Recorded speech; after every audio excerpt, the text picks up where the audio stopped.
Good morning mga katako. For today's video po natin ay i-share ko ngayon kung anong nangyari sa aking dashboard.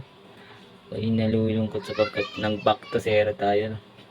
Kasi kanina po, anong nangyari? Habang ako'y nag-scroll ng Facebook page ko, naisipan ko, sabi ko, i-professional mode on ko yung aking Facebook account, yung ginagamit ko talaga.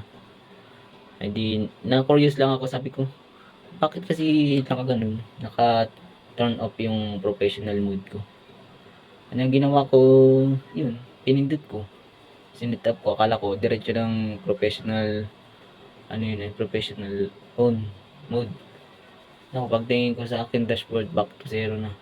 Kaya sa lahat ng naipayo ko dyan sa mga nagre-reels, yung mga baguhang natin dyan, once na na-set up na natin, huwag na natin pakialaman para hindi masayang yung pagod, effort, saka yung pagpupuyat natin para makapag-release lang. Nakakapagod, nakakapanghinayang. Kaya yun lang, payo ko lang sa inyo, basta yun lang, huwag na natin pakikialaman yung pag na kahit monetize na tayo, Kaya yun lang po i-share ko sa inyo. Ingat-ingat po tayo and God bless.